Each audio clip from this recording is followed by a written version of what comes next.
观众朋友大家好，我是阿明姑刘浩明，欢迎收看福起来。差不多在7、8年前，台湾學生咧，佢流行去歐洲打工度假。這是因為其實歐洲嘅薪水比台灣高高，有人講喺嗰邊打工2個禮拜，當我到台灣一整年嘅薪水。但是打工度假真是從人命嘅窮樣，一方面打工，一方面度假，按好教下，還是講以地波有乜嘅無窮嘅故事。今日有請到嘅來賓係遊戲對打工度假各有經驗嘅高明澤 Roger 來到嚟現場，伊除誒把嘢經驗出書以外，伊嘛變成一個美食嘅部落客。我哋今日馬上來歡迎我哋來賓 Roger 來到嚟現場。主持人好，各位觀眾大家好，我係高明澤。Roger， 其實即個去到嗰度國家吼，從我哋嘛嗰上去嗰度按照地方去講，我哋萬先嘛有講去海拔能夠環遊世界，我想講喺嗰度年輕人嘅一個夢想。咁當初萬先我有安尼想法咯？還蠻感謝我的爸媽，就是我在18歲成年之前就有出過國。對，那印象蠻深刻的是小2的時候，媽媽帶我去美國旅行。那永遠記得第一趟飛機是飛到在夏威夷降落，那因為中間經過國際換日線，所以第一次感受到有時差這個事情。那小學2年級到現在已經很久了，但是我還永遠記得，就是一下飛機的時候，有那個夏威夷女郎，她就是只有穿着那個椰子殼，然後很熱情過來，幫你戴花圈，然後跟你講 Aloha。對，那 Aloha 跟那個這個單字跟當時他比的那個手勢 Aloha， 就是它變成了我開啟我對這個世界好奇的一個開端。所以接下來我去過到目前為止去過22個國家。對，那都是在用這樣的方式在跟世界打招呼，這樣子。但是我感覺到幾神奇，你講你這個第一擺經驗，俾我感覺到講至少。夏威夷同埋等咧，自家嘅生活環境無同樣，可能無同樣嘅風俗嘅人，可能無同樣嘅打招呼嘅方法。但是其實對後來嘅嗰種我講旅行嘅方法，其實是同一般人無同樣，因為人家一般人就會想過講，哎呀，安尼出去旅行幾好，嗰種我以後啊叫話團團出去。可是你這個唔係呢？你這個係去出去，然後會讀到嗰度無同樣嘅事情，就變成。可能面對嘅問題都冇同樣嘅，像你這個爸爸媽媽有講，你要勇往直前，你要排除萬難，出國安尼教育哈。學校教育其實影響我比較多，因為基本上我是屏東林落人，所以客家人，所以爸爸其實我們爸爸那邊是來自於一個其實非常傳統保守的家庭。對，所以基本上從小在家接受到這樣的訊息是比較少的。但其實我蠻感謝，就是當時國中、高中各遇到了幾個不錯的老師。像我國2的時候已經是快20幾年前了。那當時我遇到一個地理老師，她是一個女生，然後她當時每年寒暑假，我們那時候課本還有分什麼本國地理、外國地理，然後每次要到比如說歐洲各個國家的時候，他老師就叫你要背什麼山、什麼河那些嘛城市，但他從來不叫我們這樣做，他就是每年寒暑假自己背着包包就出國去自助旅行。在20幾年前那個年代，一個女生每年寒暑假，那她回來之後，我們的地理課很有幸被她教到，所以她比如說教到法國的時候，她就會告訴我，哦，他們在法國巴黎，她遇到了誰，她玩了什麼。那我們在聽她用說故事的方式分享之後，其實自然而然就把那個國家的文化都吸收進去了，這是第一個。那後來因為我高中念的是雄中，那個時候還要聯考，那大家都知道雄中是高雄的第一志願嘛，所以升學的氣氛其實很強的。但是在那個高中3年裡面，其實我遇到了2個我覺得很棒的老師，一個是我的英文老師。那個時候我們的英文課有另外獨立出來一個英文繪畫課，那英文繪畫課他不拿來做升學的教學，他一定要求我們就是去排英文話劇，去練習你的英文的說的能力，然後讓我們看大量的電影。那還有另外一個是我們當時的美術老師他在雄中裡面有一個館叫藝術館。那他當時就是堅持，就是他的美術課不能被其他的老師借課去做升學的之用，所以那個時候他在高2的时候，整整一个学期，一学年2个学期，他选了3部电影。我到现在都还记得，那3部电影的名字叫《齐瓦戈医生》、《罗丹与卡米尔》，还有《新天堂乐园》。那他这3部电影其实他是讲的是3个异地的风情的故事。那他教我们如何看一部电影的时候，去分析电影场景、它的音乐、它的对话。那实际上在分析这个过程里面，你已经把那个国家，比如说《新天堂乐园》是目前到现在我都还非常喜欢的意大利电影。那在那部电影里面，你就已经把整个意大利的风情都吸收进去了。所以这2个老师对我的影响蛮大的，就是他间接的让我开启了，就是以后想要去探索这个世界的一个动机。嗰陣睇求學嘅時節，你因為讀到就欣賞嘅一種我哋講啟發啦，嚇，伊哋講英文，嚇，伊哋用行路嘅方法，你真正係去看下嘅國家。像我哋以前拍地理嘅時節，我哋常常我講我哋中國嘅地理有乜個地方啊，嚇，法國嘅地理有乜個地方，山有乜個山，然後河壩有乜個河壩，但是我哋從來冇看過嗰啲地方。嗰種地方，對，對我哋來講，一路文史，可是文史都真正冇感情。好，可是都變成講我哋用拍嚟嘅東西，你哋欣賞用相片嚟同人講。係，可是嗰種東西一路變成影響過層，聽伊都講唔係我過相片。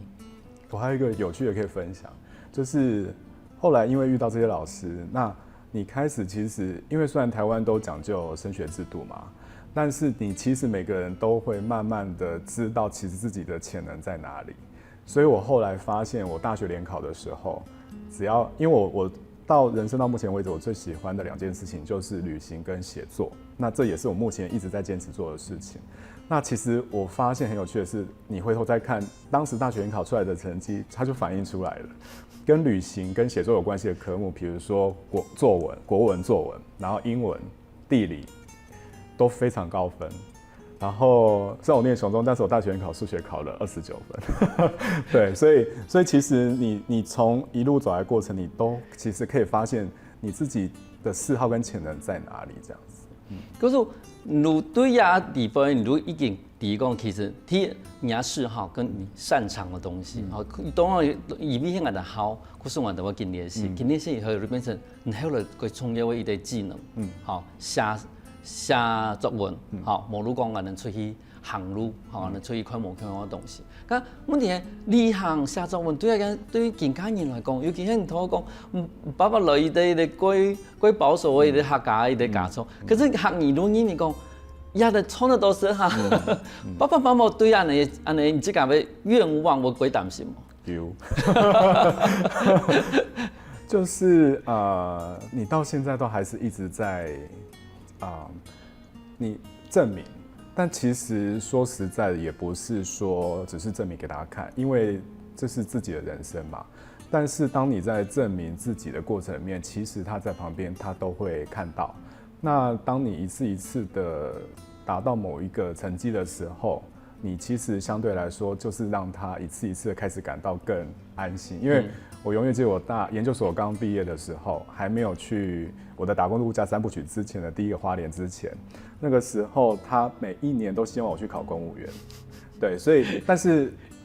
因為他就是非常傳統又保守，他又不會直接跟你講。所以呢，他永遠做的方法就是我工作回來之後或回家之後，我就會看到我房間的書桌上面默默地放着一張報紙，然後那個報紙可能今天又是某一個國營事業在徵才，他就用那種方式告訴你說，你要不要去考考看這樣子。對，那後來過了幾年之後，你發現他不再放了。對，那到現在為止可能比如說我的作品有了一些成績，被一些人看見，那他開始也慢慢的有更多的攝入，然後你知道那是一個好的互動跟一個改變的過程，這樣子。一方面嘛，本人睇嘢啥，開始個安心嘅啦。其實睇嘢啥，無非係呢度我哋聲音嚟講，有啲個安天嘅想法。嗰時我希望講，Roger 去考啲公務員，因為我公務員有個穩定嘅收入嘛，哈。但是而家 Roger 行出也即個路嘅，但是用也要旅行，同也要寫文章，兩邊也爸爸媽媽提供，其實安尼我哋嘛可以即個學即個，好嘛可以做即個快樂嘅事情。還有人很用嘅開始講，那那些旅行嘅過程可以出一本書咯。這個其實蠻有趣的，有點算是無心插柳。就是因为我从小我其实感谢妈妈，就是从小让我学作文，所以小时候作文课的时候，我是全班唯一一个期待写作文的人，唯一一个。那这个事情一直到上大学都没有改变过。对，那后来其实喜欢旅行也开始旅行的契机，到后来出书，它其实有很多转折点。那第一个契机其实是蛮好笑，就是高3的时候，当年有一部很红的片叫《神鬼传奇》。那我跟我高中最好的朋友，我们那时候月考完，我们就去石泉2轮戏院看。看完之后，发现对金字塔、木乃伊那些非常着迷。可是我们对女主角非常着迷嘛，女主角也有，但是对金字塔更着迷，木乃伊那些。然后那时候我们就想说，埃及好像很少台湾人会去，那我们要不要试试看？那时候高3还没有18岁，那所以我们就在毕业前我们就设定一个目标，就是那我们之后大学我们各自不管念哪里，我们2年时间准备。大2升大3那年暑假，如果我们存够8万块钱，我们就飞过去。但是呢，我们又想到另外一件事情，因为太多人讲说，出去旅行比同居更能测出2个人合不合。所以我们后来很好笑的是，我们在大学联考完，我们就决定先去一个短程的，所以我们2个人就飞到曼谷。去试了6天的小旅行，然后后来发现去看人妖啊，看一些神秘秀啊，吃山竹吃到喷鼻血啊什么的。对，那后来发现那6天下来之后，我们2个非常合，连旅行都非常合，所以我们就决定了，好，那2年我们就做这件事情。那后来在2年后也真的都各自存到这笔钱，马上就出发。那实际上出发前，你那个准备工作其实就是不断的、慢慢的在持续。像我自己本身念的是管理学院嘛。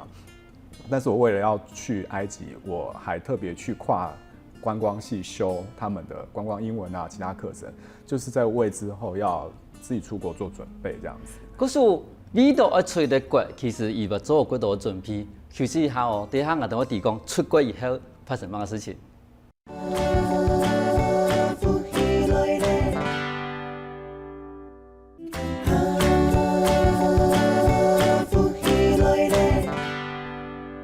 我过来福起来嘅，所以他节目我就 Roger 同人讲，叫我出國啊，比係叫我更難咯。所以嗰時 Roger 你頭都有講，你到我去埃及，嚇，你先講好啲嘢，要8萬元，好，但是你有講去嘅可能係同樣俾朋友雖然平常幾好，但是旅行係另外一回事，旅行我讀到嗰度冇傾過事情，嗰時你去泰國，嗰時你係咪過來嘅時間，你馬上寫幾本埃及嗰本書咯？冇。咁以最前期呀，那个时候完全没有出书的念头，就是想要纯粹去旅行这样子。那后来是念到研究所1年级的时候，想说学生生涯快结束了，所以那个时候其实只是一个很单纯的念头，因为我研究所1年级那个时候刚好是台湾旅行文学开始起来的年代，对，那所以那个时候突然间有一个想法，就是我就想说，我既然那么爱写作文，然后又喜欢旅行，那有没有可能刚好那个旅行书开始兴起，有没有可能在我学生生涯结束之前，尝试把这2件事我最喜欢的事情结合在一起，然后为学生剩下留下一个难得的纪念。我其实那时候就这样想而已。所以那个时候，因为我研究所1年级暑假去了北京一趟，对，那北京回来之后发现很有感觉。对，那我就想说，先从北京着手这样子。那但是因为那个时候没有它不像现在有脸书，所以很多出版社的编辑他可以透过脸书去找到新锐作者。那在那个年代，就是2005年那个时空背景下的话，就是没有这些东西。所以那个时候，因为我自己本身是念行销的，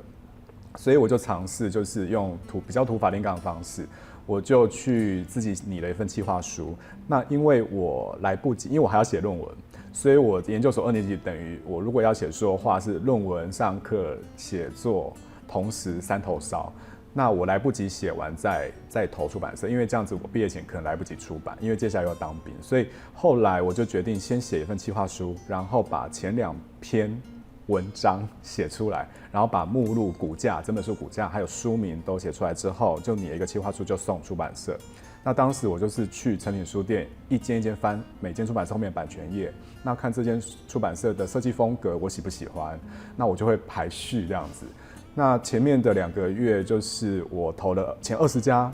没有人回我。那接下来我又再投了20家之后，有其中的5家感兴趣。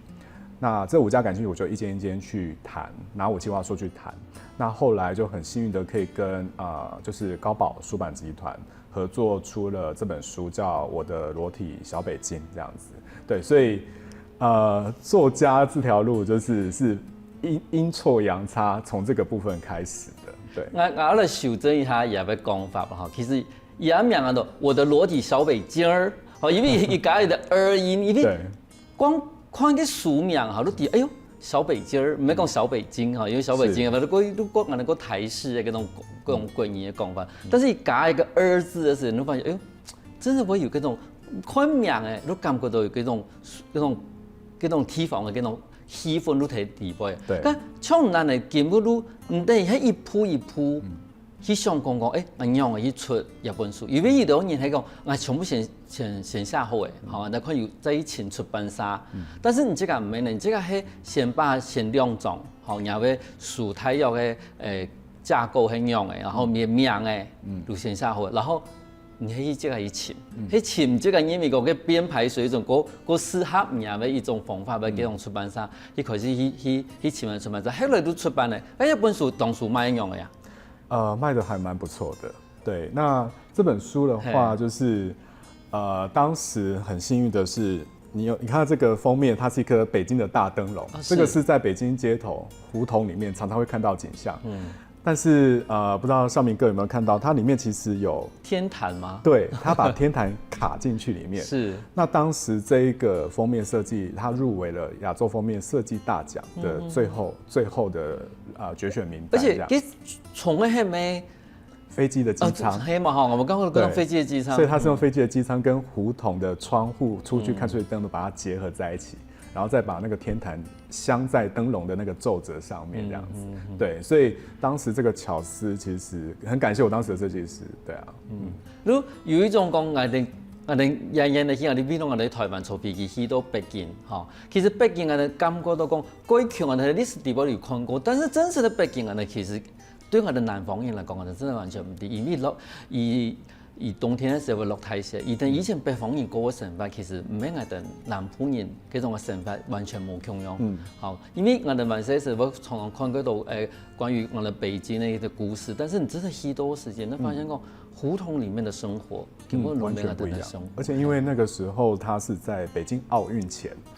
我是2005年去的嘛，在北京奧運前，所以那個時候的胡同都還大量的保留下來，所以那個時候看到的是最原汁原味的老北京人的生活這樣子。那個時候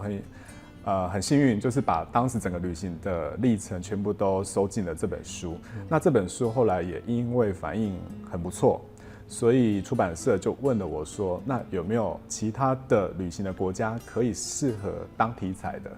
再來寫下一本這樣子，所以才有了後來的我的第2本作品，就是埃及這樣子。哦，嗰時埃及嘅險戲，但是後來但是慢慢出書。對。嗰時幾時間，你這個唔係意味講，我已經出了2本書，我馬上暢銷作家。嗰時馬上都講嘅，我都開始開展我人生咧，無窮樣嘅嘅地方，我馬上出國。可是你揾喺國內工作。客家人很務實，那是很現實的事情，因為唔可能純屬於同爸爸媽媽講，我要出國咯，我去那寫某東西咯。嗰時人除咗工作以外，係咪喺台灣有打工換宿嘅經驗？有，就是2008年的時候，台灣開始掀起了換工旅行的風潮。現在的台灣，2018年台灣已經到處都找得到換宿的機會了。可是，在10年前那個時候剛開始，那個時候的轉捩點是因為剛好我行銷企劃這份工作做到一個瓶頸，我覺得已經能學都差不多了。對，那個時候其實最大的想法是想要出國去某一個地方 long stay， 但是畢竟那個時候金錢各方面都不足。所以剛好在網絡上看到，在花蓮一個很棒的民宿，就是我後來工作的地方，叫住海邊，他們在提供打工換宿的機會，小幫手。所以那個時候，因為這個機緣巧合，所以我就在當年年底的時候提了辭職信，然後我就寫了應徵信過去，說我想應徵。那其實那很有趣，就是我在2008年的春天我就知道换工这件事情，可是我是一直拖到年底才去应征。可是到年底的时候，我发现那个民宿已经改成只征求女生，因为他们住宿空间的问题，然后我就有点失望。可是因为我非常想去，那其实这也反映出我未来就是在旅行方面自己的风格跟个性，就是当我很想做一件事情的时候，其实我是会想尽办法把它做到的。那个时候我看到这件变成只征求女生的时候，我没有放弃，我就直接写一封信给老板娘说，就是我还是非常想要去，而且我很多方面都可以协助你。但是如果你还是执着在想要只找女生的话，那如果你录取的话，我第一天我可以带假发去上班。我这样跟他讲，那后来我就录取了，这样子。你就展现了人家企图心了哈。对，因为我真的很想去。对，那后来去了之后，我原本只设定去1到2个月休息一下。但是因为后来花东真的是好山好水，太棒了，所以我后来在那边整整待了半年的时间。对，那半年的时间里面，除了工作之余，我就是把整个花莲、台东甚至宜兰都旅行了一遍。所以回来之后发现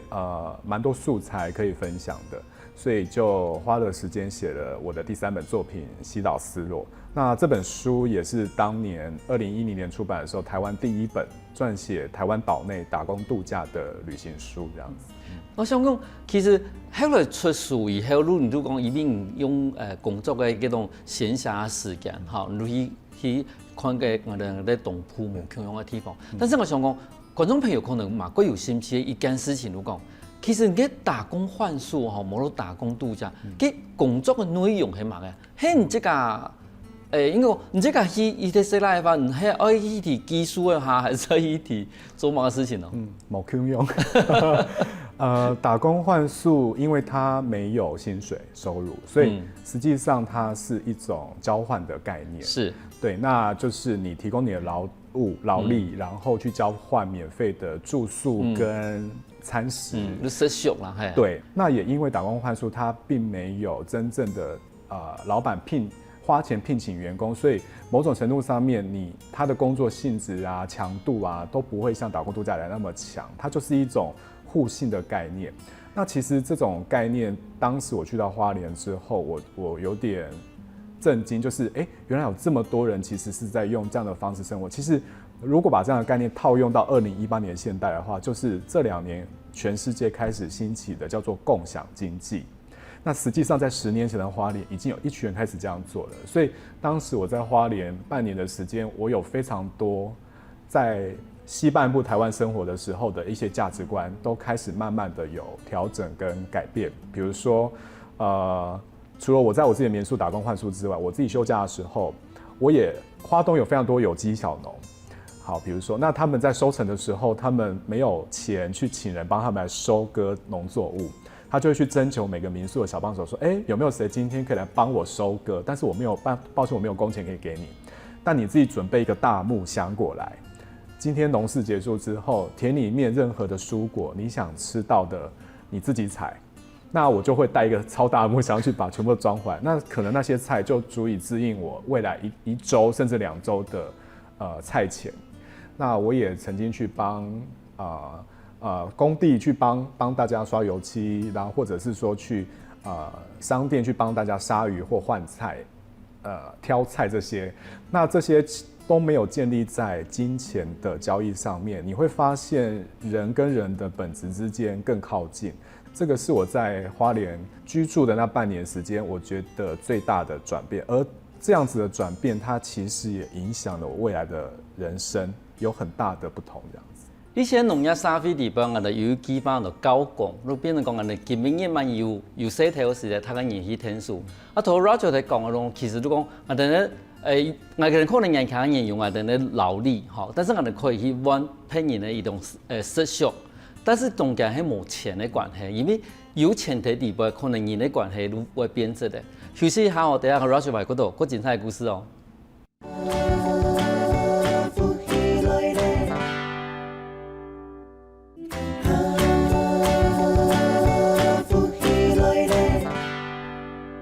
歡迎過來復起來。上一段節目，我哋 Roger 同人講，其實旅行唔是愛花嗰多錢，打工揾食嘛係一種方法。後來你又開始做一啲美食的部落客，佢係用嘅一種一种会契机开始会下的美食的一种记录呢？其实就还是回到最原始的本质，因为我喜欢写作，所以在2005年那个时候，台湾开始有部落格无名小站，好，所以大家都开始有开了自己的一个网页，那开始分享自己的一些作品这样子。那个时候就是我除了写旅行之外，因为我本身也很爱吃，那刚好有一个契机，就是高雄的诚品书店，他们想要开一个美食专栏，叫希望找一个在地的作家来介绍高雄的小吃文化。在2007年的时候，所以那个时候他们找上我，那我就想说这是一个挑战，也想要试看看，所以就接下来了这个专栏。那这个专栏从2007年开始，一路写到2011年我去澳洲打工度假之前。对，那个时候我们这个专栏的主轴就是希望可以把真正高雄在地人自己喜欢的小吃把它介绍出来。因为有太多人，包括我自己，因为我之前在台北念书7年，再回来南部工作，那其实对很多高雄人来说都有一种感觉，就是你每次回来的时候都只有对自己家附近的区域熟悉而已，但实际上高雄很大，特别是县市合并之后更大。那这些没有一本书它组织性的把它组合起来，所以这本书它不是所以我后来这个专栏把它我从澳洲打工度假回来之后，我就把它集结成书，然后再加新的35家店进去，变成了就是后面写的这个就是熊吼架。对，那这个是2013年出版的原版的版本，第一版。对，那个时候他把高雄的101家小吃店全部都收录进去。那这本书我们不希望它是，我自己个人不希望它是纯粹的美食工具书，我希望它可以把高雄的一些饮食文化留下来。所以那个时候花了6年的时间，从踩点到采访到写作到出版。对，那所以这里面的101家，它很明确的就是，当你翻开来之后，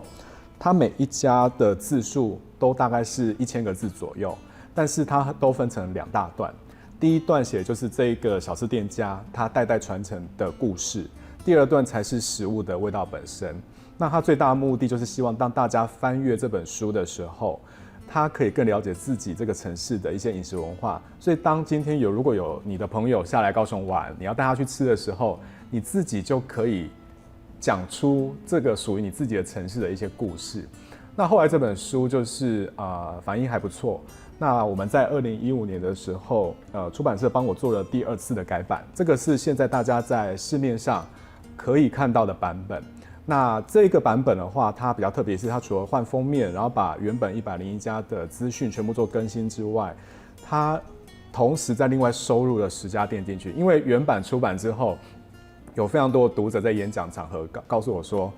为什么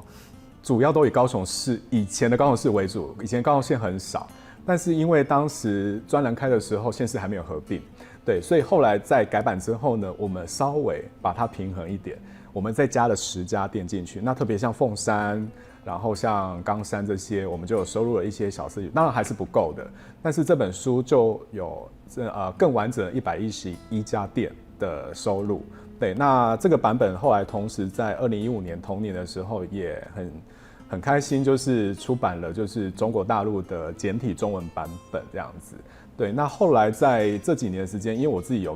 有在玩 Instagram、IG， 我发现在 IG 账号上面有非常多的日本读者 tag 这本书，但实际上他们是看不懂的。那我是一个很好奇的作者，我就会回去问他们说，为什么你们会找到这本书？那他们后来发现，就是他们在日本有很多秘密美食社团，就会告诉大家说，你今天如果来台湾玩，你如果来南部的话，除了台南之外，你还有另外一个城市，台湾的第2大城高雄可以选择。那这里的饮食文化跟台南完全不一样。那因为它这里的它每一家店它都有一张大图跟小图嘛，所以对他们来说，他们可以真的叫按图索骥。那下面有完整的店家资讯。那我们很贴心，我们后面还做了 QR code。对，所以他们可以直接扫 QR code 就可以找到这个点。那甚至我还告诉大家说，你今天从哪一个捷运站的几号出口出来之后，透过步行或单车方式几分钟可以抵达。所以这个对很多外国游客来说是非常方便的。所以这本书意外的就是不只是台湾的读者很喜欢，那特别是国外读者，特别是日本朋友，他们也非常喜欢。所以目前来说的话，也在积极的看有没有办法未来可以出日文版这样子。对。看到一本书是其实差不多在差不多2、3年前我看到一本书，我发现以前的真是唔免的第一个地方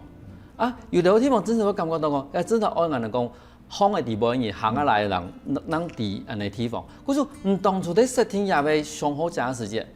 有比例上的嗰種調配嘛，比如講，我要介紹面一道，無如講是包的一道，無如講吃飯的東西安尼一道，還是講這個都憑這個喜歡這樣的東西去給聽120家那些。這本書最大的特色就是它111家店，基本上品項几乎不重复，所以你就会看到超过100个不同的小吃类别。对，那这是第一个特点。那第二个的话，就是如果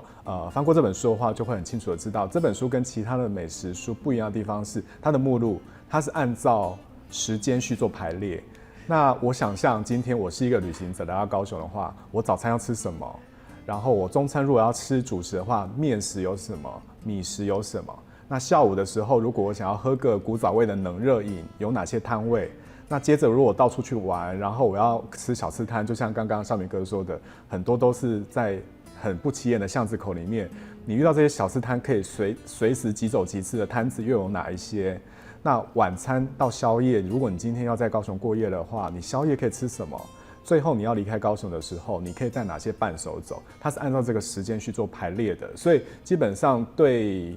阅读者来说，对读者来说的话，它是一个贴心的设计，因为它完全是照着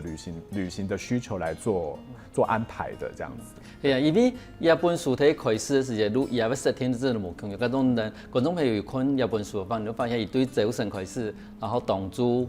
早餐，然後檔主是乜嘅，是係的晏晡是乜嘅，還有人嘅宵夜開始乜嘅，點心開始乜，而係用咁樣安排嘅方式來做一本書。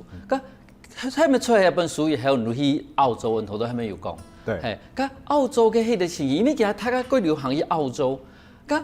能常常我感覺去澳洲伊賺第一桶金係咩樣嘅情形啊？其實澳洲打工度假同當初去法典的打工度假有差幾多嗎？差蠻多的。差蠻多的。差蠻多的，對。那會去澳洲，其實我在研究所就已經想要去了，但是後來先工作，然後所以大概經過5年的時間。那澳洲的打工度假是在30歲的時候以前你一定要去。所以我是在28歲，就是年齡快要上線的時候，在想再不去就不行了，那就趕快出發這樣子。那到了澳洲前，當然做了很多的準備這樣子，但是當時去澳洲其實只有設定3個目標，第一個就是環遊澳洲一圈，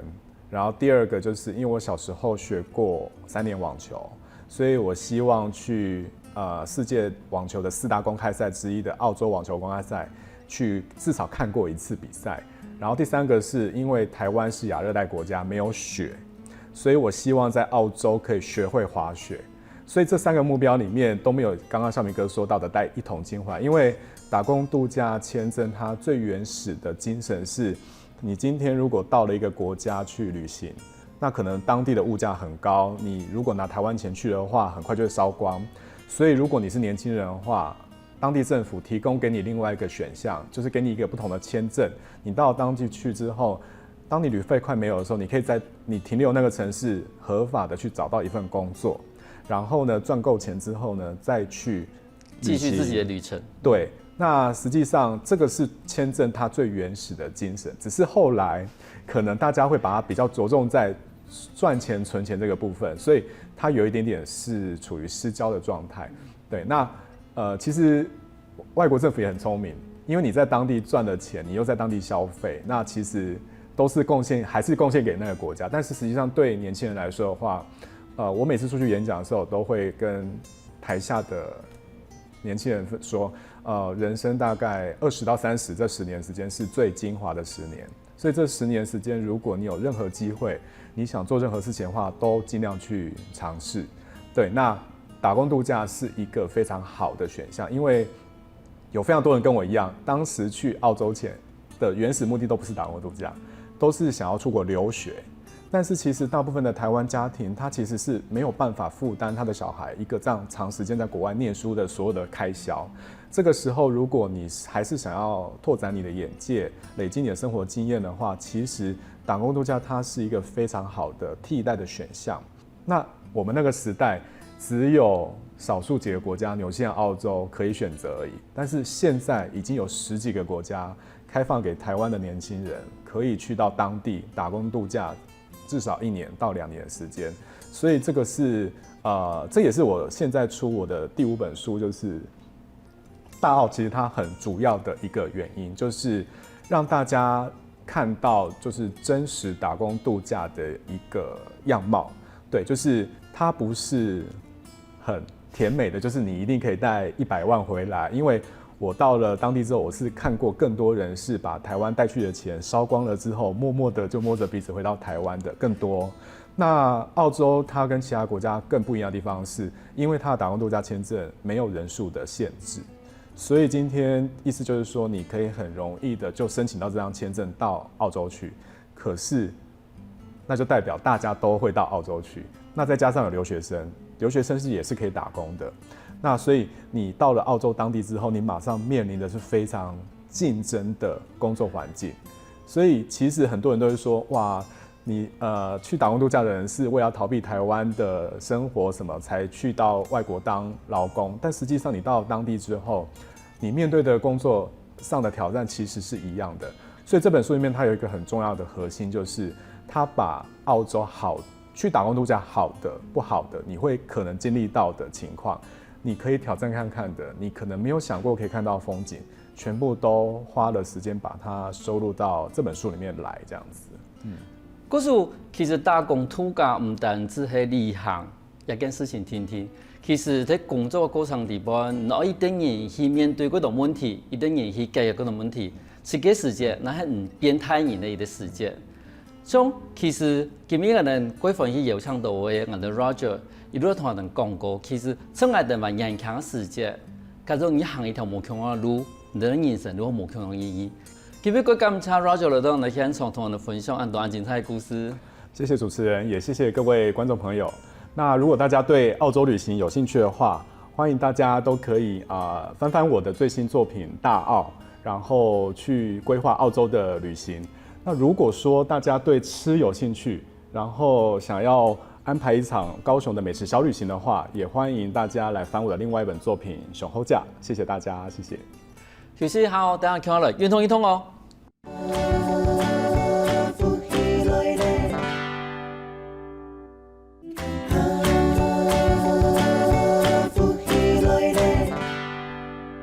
大家好，又到係好好運動嘅時間了哦，我係永權。今日要教大家係下半身的一個核心肌群的運動哦。好，那我們做個小腹婆哈，減安尼肚臍的一片呢，哈，好來增加它的肌力哦。好來，來做運動的哦，請大家放起來，同下做運動的，好，吸氣，調氣，加鬆的。腳趾頭往下來，再一次吸氣，調氣，吸氣，好，調氣，好，歸中間，好，慢慢的數牙膏，好，第五個照片。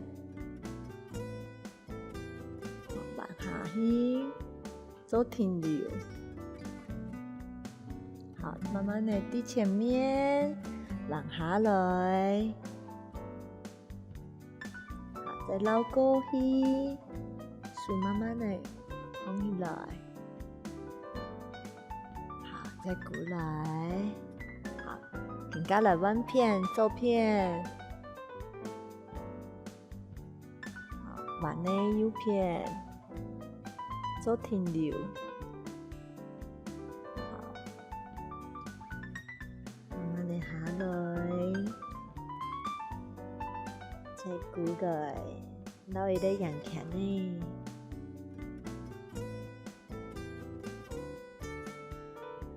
通走那边去夹一起咯哈，来弯片，臀心上通下做通走。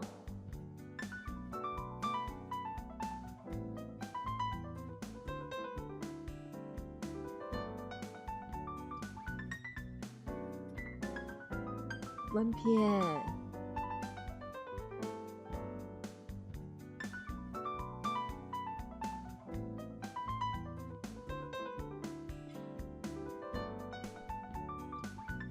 好，能再摆。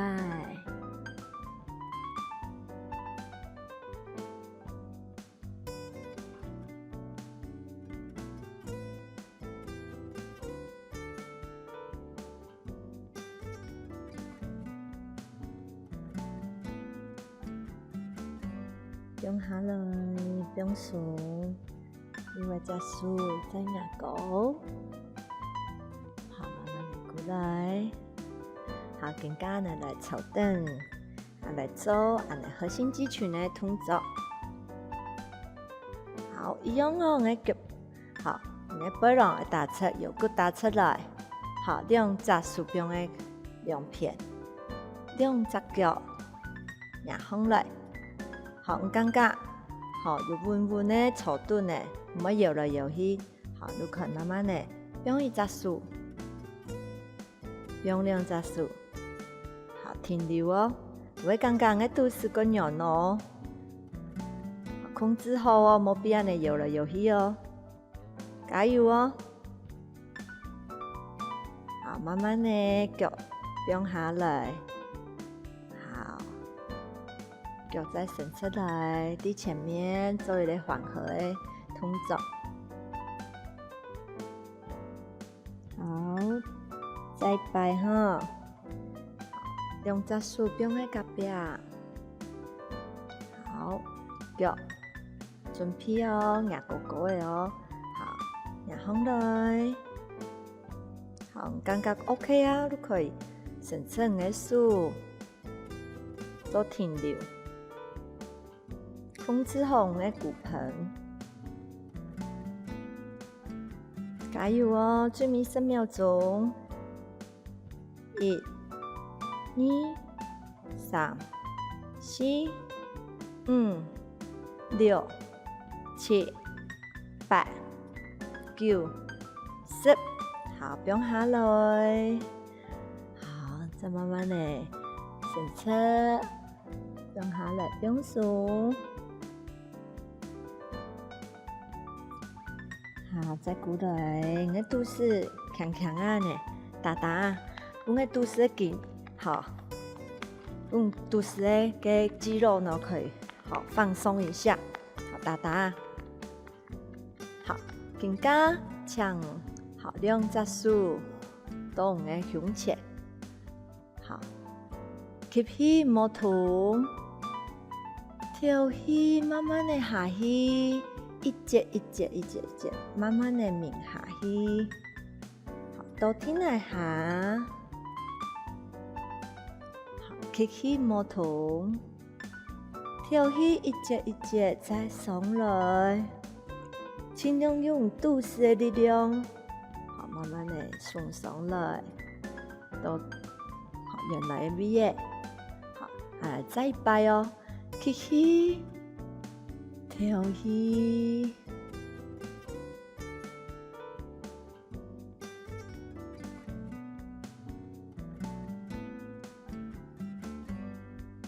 吸气，吐气，上来。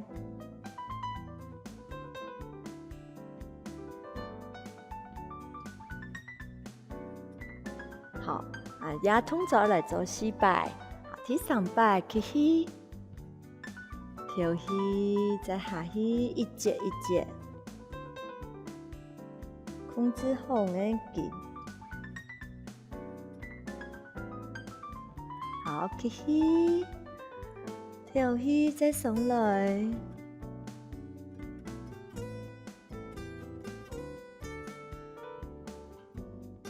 吸气，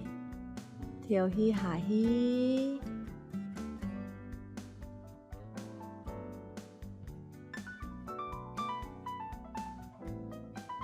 吸气，调气，上来。好，记得咯，唔下气的时间，好，要控制好来哦，都是莫安尼，愈贵诶，安尼拧下来诶，慢慢的一节一节下来，好，莫都是莫摊掉诶，好，吸气，调气，再慢慢的上来。好，你脚尽量也咪天来下哦，唔可以翘风来哦，哈。好，不用下来，不用松，都是好，强强啊，打打。好，更加动作好个翘一些咯，哈。啊，来减慢咧都市的肉哦。好来，两只脚压上来，好，手柄，好，手伸脚伸出。好，来做一个剪刀脚。好，有看到吗？脚，做一个剪刀脚。好，再看一摆哦，你的脚呢，尽量伸出来。好，唔可以耶，慢拍。好，你做安尼好诶，可以的话，好进阶版哦，伸出来。啊，莫来游来游去哦，控制好。好，来思考练习，先做4下哦。好，来准备哦。好，安尼先两只手先。系板轮，好，脚先上去，好，可以哈，控制好哦，摸，好，再慢慢的，手柄，脚伸出，1、2、3、4、5、6、7、8、9、10，好，不用下来，好，腳伸出，好，都是打打，好，腳通通啊。好，唔會訓練你嘅攰嘅腳，好，還有你嘅肚子哦，哈。好，那再來快哦，加油哦，更加開始變好呢哦，哈。好，來兩隻手柄嘅兩片，好，腳先伸出，先出去，踢出去。好，來手柄，腳伸出，好，來剪刀來哦，1、2、3、4、5、6、7、8、9、10，好，下來，好，腳伸出，腳通通啊，好，觀眾朋友，今日運動記得了嗎？明日做下運動可以減安尼肚子的肉個。好，好好運動，下次咱來聊。